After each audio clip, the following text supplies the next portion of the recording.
Welcome to bird media. నేను మీ పవన్ కృష్ణమూర్తి. హైదరాబాద్లో అక్రమ నిర్మాణాలు, చెరువుల ఆక్రమణలు, ప్రభుత్వ భూముల కబ్జాల మీద చర్యలు తీసుకోవడానికే ఏర్పాటైంది హైడ్రా.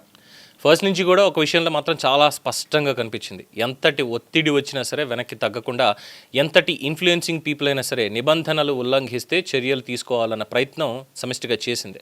ఆ వ్యవస్థకి కమిషనర్గా ఏవి రంగనాథ్ ఐపీఎస్ పనిచేస్తున్నారు. ఇప్పుడు ఆయన్ని తక్షణమే పదవి నుంచి తొలగించి ఆయన స్థానంలో మరో అధికారిని నియమించాలి అని తెలంగాణ హైకోర్టు సింగిల్ బెంచ్ ఇచ్చిన ఆదేశాలు ఇక్కడ చర్చకు దారితీస్తున్నాయి.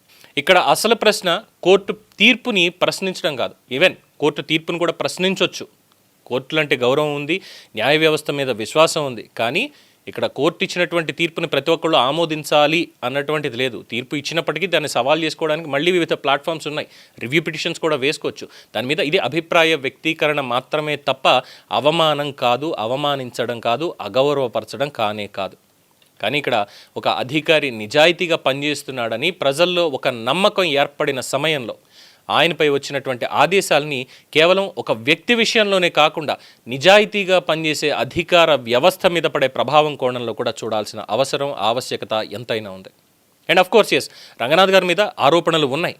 కానీ అది రాజకీయపరమైనటువంటి ఈ టైఅప్ అనేది అక్కడ నడుస్తోంది. ఎందుకు చెప్పాల్సి వస్తుంది అంటే ఇక్కడ రెండు విషయాలు చెప్పాలి. ఒకటి, ఇక్కడ రేవంత్ రెడ్డి గారు కూడా దానికి సంబంధించి ఒక చర్య తీసుకోవాలి. దాని మీద గతంలో మరి అధికారులు ఇచ్చారా, ఏ ప్రభుత్వ హయాంలో జరిగింది, అవి కూడా ఆయన చూడాల్సినటువంటి అవసరం ఎంతైనా ఉంది. దుర్గం చెరువు FTL పరిధిలో ఉన్నటువంటి నిర్మాణాలు, అందులో రేవంత్ రెడ్డి గారి సోదరులకు సంబంధించింది ఉన్నా, లేదంటే కార్పొరేట్స్కి సంబంధించింది ఉన్నా, లేదంటే ఇండస్ట్రియలిస్టులకు సంబంధించి ఉన్నా, ఏది ఉన్నప్పటికీ కూడా అవి క్లియర్ చేయాల్సినటువంటి బాధ్యత హైడ్రాకి ఇచ్చి తీరాల్సిందే. సెకండ్ థింగ్, సల్కం చెరువు MIM తోటి పొత్తుంది, లేదంటే వాళ్ళు మనకు అనుకూలంగా ఉన్నారు, కాంగ్రెస్ పార్టీ అంటే ముస్లింలకు అండగా ఉంటుంది అనేటువంటి ఒక పాయింట్లో OIC బ్రదర్స్ని టచ్ చేస్తే మళ్ళీ ఇదంతా కూడా పెద్ద గొడవ అవుతుంది, ప్రభుత్వానికి ఇబ్బంది అవుతుంది అనేటువంటి పాయింట్లో ఆలోచించి ఆ సల్కం చెరువుని ఇంకా కోల్చకుండా FTL పరిధిలో లేదది అనేటువంటి ఒక రిపోర్ట్ ప్రభుత్వం ఇచ్చింది చూసారా, అది తక్షణమే వెనక్కి తీసుకొని తీరాలి. ఆ సల్కం చెరువుని కబ్జా నుంచి వెనక్కి తీయాల్సిందే. ఎందుకంటే శాటిలైట్ ఇమేజింగ్ సంబంధించి చూసినా కూడా అది కబ్జా చేశారు అనేదే ఉంది చాలా స్పష్టంగా. సో ఇక్కడ రాజకీయంగా కాదు, వాళ్ళు సేవ చేస్తున్నారా ఇంకోటి చేస్తున్నారా కానే కాదు. సో ఇవి రంగనాథ్ గారి మీద ఆరోపణల కింద చూడాల్సి వస్తుంది అప్పుడు. కానీ ఇక్కడ రాజకీయం కూడా ఉంది కాబట్టి, ప్రభుత్వమే డైరెక్ట్గా ఉంది కాబట్టి. సో ఇక సెకండ్, అవినీతి కేసుల్లో ACBకి రెడ్ హ్యాండెడ్గా పట్టుబడినటువంటి అధికారులు ఉన్నారు. మన దాంట్లోనే సిరీస్ ఆఫ్ వీడియోస్ వచ్చాయి. టచ్ చేస్తే 100 కోట్లు, తెలంగాణ జాతి సంపదని దున్నపోతుల్లా పందికొక్కుల్లా మెక్కారు అధికారాన్ని అడ్డం పెట్టుకొని. ముట్టుకుంటే 100 కోట్లు, 500 కోట్లు, 1000 కోట్ల దాకా వెళ్ళిన వాళ్ళు ఉన్నారు మార్కెట్ విలువలతోటి. ఈ అక్రమాస్తుల కేసుల్లో వందల వేల కోట్లు కూడబెట్టిన అధికారుల మీద విచారణలు జరిగాయి. భూ కబ్జాలు, నకిలీ పత్రాలు, కిలోల కొద్దీ బంగారం, వెండి, ఆర్నమెంట్స్, గ్యాడ్జెట్స్, తర్వాత ఫారిన్ లిక్కర్, భూ కబ్జాలు, నకిలీ పత్రాలు, అధికార దుర్వినియోగం, ఇలాంటి వ్యవహారాల్లో సామాన్యులేమో సంవత్సరాల తరబడి కార్యాలయాల చుట్టూ తిరిగిన ఉదాహరణలు ఎన్నో ఉన్నాయి లక్షల్లో. కానీ ఒక పేదవాడి చిన్న భూమి విషయంలో న్యాయం కోసం అతను మాత్రం ఏళ్ల తరబడి పోరాడాల్సి వస్తుంది. అట్ ద సేమ్ టైం ఈ ఇన్ఫ్లుయెన్సర్స్ ఎవరైతే ఉన్నారో, ఈ అక్రమ నిర్మాణాల మీద చర్యలు తీసుకునే అధికారి మాత్రం ప్రతి అడుగులోనూ చట్టపరమైన చిక్కులు ఎదుర్కోవాల్సి వస్తే రేపు ఏ అధికారైనా అసలు అక్రమాల మీద కఠినంగా వ్యవహరించడానికి ముందుకు వస్తారా అన్న ప్రశ్న ఇక్కడ సహజంగానే మనకు వస్తుంది. అందుకే ఇక్కడ రంగనాథ్ విషయంలో చర్చ ఒక వ్యక్తి గురించి మాత్రమే కాదు, సిస్టంలో నిజాయితీగా పనిచేసే అధికారికి ప్రభుత్వం, న్యాయ వ్యవస్థ, ప్రజలు ఎలాంటి రక్షణ కల్పించాలి, ఎలాంటి మద్దతు వాళ్ళకి ఇవ్వాలి అన్నదే ఇక్కడ అసలైనటువంటి ప్రశ్న. ఇదే సమయంలో మరో కీలకమైన రాజ్యాంగపరమైన అంశం కూడా ఉంది. ప్రభుత్వం న్యాయ రాజ్యాంగ నిపుణుల్ని అభిప్రాయాలు తీసుకుంటున్నట్టుగా సమాచారం. ముందుగా రేవంత్ రెడ్డి గారికి థ్యాంక్స్ చెప్పాలి ఈ విషయంలో, రంగనాథ్ గారిని సపోర్ట్ చేస్తున్నందుకు. కానీ ట్రాన్స్ఫర్ ఉండదు, ఏమీ ఉండదు ఆయనకి. సో ఇక్కడ వాళ్ళ విశ్లేషణ ప్రకారం రాజ్యాంగంలో ఆర్టికల్ 215 కోర్టు ధిక్కరణ చట్టం 1971లో సెక్షన్ 12(1) కింద హైకోర్టుకి కోర్టు ధిక్కరణకు పాల్పడిన వారి మీద శిక్ష విధించేటువంటి అధికారం ఉంది. అయితే ఒక IPS అధికారిని తొలగించడం కానీ, బదిలీ చేయడం లేదా మరో అధికారిని నియమించడం వంటి అంశాలు కార్యనిర్వాహక వ్యవస్థ పరిధిలోకి వస్తాయి అనేటువంటి వాదన కూడా ఉంది. రాజ్యాంగంలోని ఆర్టికల్ 311లో ప్రభుత్వ ఉద్యోగులపై చర్యలకు సంబంధించి రక్షణలు, విధి విధానాలు అన్నీ కూడా ఉన్నాయి. అంటే ఇక్కడ అసలు సమస్య కోర్టు మాట వినాలా వద్దా అన్నది కాదు, కోర్టు ఆదేశాన్ని గౌరవిస్తూనే ఆ ఆదేశం అమలు మీద ప్రభుత్వం రాజ్యాంగబద్ధమైనటువంటి అపీల్ మార్గాన్ని ఎంచుకోవచ్చు. ప్రభుత్వం డివిజన్ బెంచ్ని ఆశ్రయించవచ్చు, అవసరమైతే సుప్రీంకోర్టు దాకా వెళ్ళొచ్చు, హైకోర్టుకి హైకోర్టు చీఫ్ జస్టిస్కి వెళ్ళొచ్చు, సుప్రీంకోర్టు దాకా కూడా వెళ్ళొచ్చు, స్టే కోరచ్చు. అదే ప్రజాస్వామ్య వ్యవస్థలో సరైనటువంటి న్యాయపరమైన మార్గం. కానీ ఇక్కడ కోర్టు ధిక్కరణ విషయంలో మాత్రం పరిస్థితి వేరు. కోర్టు ఆదేశాలని ఉద్దేశపూర్వకంగా ధిక్కరిస్తే చట్టం నిర్దేశించిన పరిధిలో జైలు శిక్ష లేదా జరిమానా వంటి చర్యలు తీసుకునే అధికారం న్యాయస్థానాలకు ఉంది. కానీ ఒక అధికారిని తొలగించడం, బదిలీ చేయడం, మరొక అధికారిని నియమించడం వంటి కార్యనిర్వాహక నిర్ణయాల్లో అధికారాల విభజన అనే రాజ్యాంగ సూత్రం కీలకమవుతుంది. ఇక ఇదే అంశం మీద న్యాయ నిపుణుల్లో కూడా చర్చ జరుగుతుంది. అందుకే ఇక్కడ ప్రభుత్వం ముందున్న మార్గం కూడా చాలా స్పష్టంగానే ఉంది. కోర్టు ఆదేశాలని నిర్లక్ష్యం చేయడం కాదు, అదే సమయంలో ఆ అధికారిని వెంటనే తొలగించడం కూడా కాదు, చట్టబద్ధమైనటువంటి అప్పీల్ మార్గంలోకి వెళ్ళి ఉన్నత న్యాయస్థానాల ముందు వాళ్ళ వాదనను వినిపించడం, ఒకవేళ స్టే లభిస్తే దాని ప్రకారం ముందుకు వెళ్ళడం, స్టే రాకపోతే తదుపరి న్యాయ మార్గాల్ని పరిశీలించడం. ఇదే రాజ్యాంగబద్ధమైనటువంటి పద్ధతి.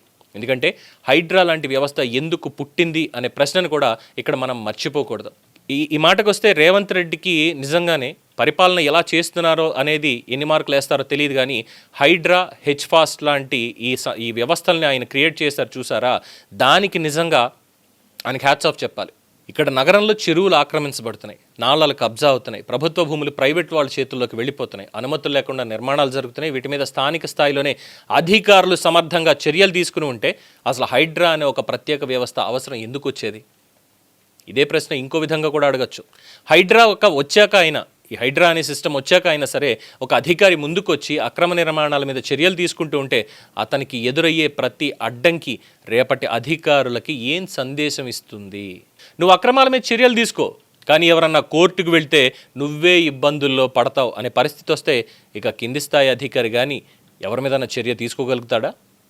అందుకే ఇది కేవలం రంగనాథ్ అనేటువంటి ఒక అధికారి గురించి మాత్రమే కాదు, ఇది నిజాయితీగా పనిచేసే అధికారుల ధైర్యం గురించి, అక్రమాలను ఎదుర్కొనే ప్రభుత్వ యంత్రాంగం గురించి, కోర్టుల గౌరవాన్ని కాపాడుతూనే కార్యనిర్వాహక వ్యవస్థ తన రాజ్యాంగబద్ధమైనటువంటి పరిధిని ఎలా కాపాడుకోవాలి అనేటువంటి ప్రశ్న గురించి. కోర్టులు అనేవి తమ పరిధిలో అత్యున్నతమైనవి. ప్రభుత్వం తన పరిధిలో రాజ్యాంగబద్ధమైన బాధ్యతలు నిర్వహించాల్సిందే. కానీ ఈ రెండు వ్యవస్థల మధ్య జరిగే న్యాయపరమైనటువంటి చర్చలో ఒక నిజాయితీ గల అధికారి బలైపోకూడదు. అక్రమాల్ని అడ్డుకునే అధికారి తప్పు చేస్తే చట్టం ప్రకారం చర్య తీసుకోండి, కానీ నిజాయితీగా పనిచేస్తున్నాడనే నమ్మకం ఉన్న అధికారికి అతని పని చేసే స్వేచ్ఛకి రక్షణ కల్పించడం కూడా ప్రభుత్వం యొక్క బాధ్యతే. ప్రజలకు కావాల్సింది ఎవరి మీద గెలుపు కాదు, కోర్టు గెలవాలి, ప్రభుత్వం గెలవాలి, అధికారి గెలవాలి, అంతిమంగా న్యాయం గెలవాలి. చివరికి గెలవాల్సింది ఇక్కడ చట్టం, గెలవాల్సింది ప్రజల నమ్మకం. అక్రమాల మీద పోరాడే వ్యవస్థ ఇక్కడ బలపడాలి. అందుకే రంగనాథ్ విషయంలో ప్రభుత్వం తీసుకునే నిర్ణయం ఒక అధికారిని కాపాడమా లేక ఒక వ్యవస్థకి ధైర్యం ఇవ్వడమా అన్న దానికంటే రేపు అక్రమాలపై చర్య తీసుకునే ప్రతి అధికారికి ప్రభుత్వం ఎలాంటి సందేశం ఇస్తుంది అన్నది అసలు పరీక్ష. ఆ పరీక్షలో రేవంత్ రెడ్డి ఖచ్చితంగా పాస్ అయ్యారని చెప్పుకోవచ్చు. రంగనాథ్ గారికి అండగా నిలబడ్డారు. ఇక ముగింపు కామెంట్స్లోకి వెళ్తే కోర్టు తీర్పుని ఇక్కడ అభ్యంతరం వ్యక్తం చేస్తున్నాం. రంగనాథ్ని అక్కడి నుంచి మార్చేయాలి, వేరే అధికారిని అక్కడ పెట్టాలి. ఎందుకు అసలు? రంగనాథ్ గారు కోర్టు ధిక్కరణకు పాల్పడ్డారు అన్నారు. సరే, కోర్టు ధిక్కరణకు పాల్పడ్డారు ఎక్కడ? లోతుకుంట ఆర్మీకి సంబంధించినటువంటి ల్యాండ్ విషయంలో. ఫైన్. మరి అదే ఆర్మీ వాళ్ళు రంగనాథ్ని ఎందుకు కలిశారు? కుత్బుల్లాపూర్లో ఉన్నటువంటి వాళ్ళ ల్యాండ్కి సంబంధించి హైడ్రాని ఇక్కడ చర్యలు తీసుకోవాలని ఎందుకు రంగనాథ్నే కోరారు? ఇది కోర్టు వారికి తెలుసా? కోర్టు వారికి క్షమాపణ కావాలి, రంగనాథ్ క్షమాపణ చెప్పాలి. సరే, ఆయన క్షమాపణ చెప్పారు, పరిగణలోకి తీసుకున్నారు, రికార్డుల్లో ఉంది. క్షమాపణ చెప్పిన తర్వాత నిజాయితీగా పనిచేస్తున్నటువంటి అధికారిని ఆయన అధికార దుర్వినియోగం ఏం చేయలేదే, పరిధి దాటి వ్యవహరించారని మాట్లాడుతున్నారు. ఆ పరిధి ఒక పాయింట్ పైకి వెళ్ళి ఆయన చేస్తున్నారు కాబట్టే 1,50,000 కోట్ల రూపాయల ప్రభుత్వ భూములు కాపాడబడ్డాయి అన్నటువంటి విషయం గౌరవ న్యాయస్థానానికి ఎందుకు తెలియడం లేదు? మరి అది చూడరా? సోమేష్ కుమార్ మీద ఉన్నటువంటి 400 పైచీలకు కోర్టు ధిక్కరణ కేసులు ఏమయ్యాయి అనేది న్యాయస్థానం సమాధానం చెప్తుందా? చెప్పదు. మరి రంగనాథ్ ఇక్కడ ఇది టార్గెట్ చేస్తున్నారు అనట్లేదు, కానీ ప్రతిదానికి కోర్టు దాకా వెళ్ళడం ఆఫ్కోర్స్ రాజ్యాంగబద్ధమైనటువంటి చర్యే, కాదని ఎవరో అన్నారు. కానీ దేని మీద వెళ్తున్నారో అన్న ఆలోచన కూడా ఉండాలిగా. హైడ్రా ఎంతమంది కూల్చింది? పేదలవే కూల్చేసిందని మాట్లాడుతున్నారు. అకినే నాగార్జున ఏమైనా పేద వ్యక్తి? ఎన్కన్వెన్షన్ ఏమైనా పేద వ్యక్తికి సంబంధించినటువంటి సంస్థ? అది కాదు కదా. బతుకమ్మకుంట అక్కడ 10 ఎకరాలు కబ్జా చేసింది ఎవరు? ఒక పేదవాడా? కాదు కదా. ఇలా చెప్పుకుంటూ వెళ్తే ఎన్నో అయితే ఇక్కడే చెప్పింది, ఇక్కడ ముందుగానే చెప్పినటువంటి విషయం, సల్కం చెరువు విషయంలో కానీ, దుర్గం చెరువు విషయంలో కానీ, FTL పరిధి, బఫర్ జోన్ వీటన్నిటికి సంబంధించి ఏ కట్టడాలు ఉన్నాయో అన్నింటినీ కూడా నిర్మూలించాల్సిందే. అది ఎవరిచ్చారు, ఎప్పుడు కొన్నారు, కోర్టులకు వెళ్తాం, ఇది అంటే ఒక వ్యవస్థని నడిపించాలి అనుకున్నప్పుడు, నిజాయితీతో నడిపించాలి అనుకున్నప్పుడు ఎన్ని వచ్చినా ఏం చేసినా నిబ్బరంగా నిలబడాలి, తీసుకుని వెళ్ళాలి. అదే రంగనాథ్ చేస్తున్నారు. ఇక్కడ ప్రభుత్వానికి ఎక్కడ ఒక తప్పుడు పేరు రాకూడదు, చెడ్డ పేరు రాకూడదు. అట్ ద సేమ్ టైం ఇక్కడ ప్రజల ఆస్తులు పరిరక్షించబడాలి, ప్రభుత్వ ఆస్తులు కూడా పరిరక్షించబడాలి, ఎవరి చేతుల్లోకి అవి వెళ్ళకూడదు అనేటువంటి ఒక ఉద్దేశంతో ఆయన పనిచేస్తున్నారే. ఆయన మీద అవినీతి ఆరోపణలు ఏం లేవే. ఆయన లంచాలు తీసుకున్నాడు, లేదంటే అక్రమాస్తులు సంపాదించేశాడు, ఆదాయానికి మించిన ఆస్తులు ఉన్నాయనేటువంటి దాంట్లో ఏం లేదే. ఎక్కడికి వెళ్ళినా నిజాయితీగానే పనిచేశాడు ఆయన. అంటే అదే ఆయనకి మైనస్ అయిపోయిందా? ఇప్పుడు ఈ వ్యవస్థలన్నిటికీ, లేదంటే కోరుకునే వాళ్ళందరికీ కూడా ఏంటి, రంగనాథ్ అసలు పని చేయకూడదు అంతేనా? కానీ ప్రజలు అలా అనుకోవట్లా. రంగనాథ్ లాంటి ఆఫీసర్లు ఇంకా కావాలి మాకు, హైడ్రా, హెచ్ఫాస్ట్ ఇలాంటి వ్యవస్థలు ఇంకా కావాలి. అసలు ఈ రెండు ఎందుకు వచ్చాయండి? ముందు రేవంత్ రెడ్డి ఎందుకు తీసుకొచ్చాడు? భూములు కబ్జాలు అవుతున్నాయి, అక్రమాలు జరిగాయి, వీటన్నిటిని క్లియర్ చేయాలి కాబట్టే. అంటే ఇవన్నీ ఎవరు చేశారు? ఆల్రెడీ ఉన్నటువంటి అధికారులే కదా.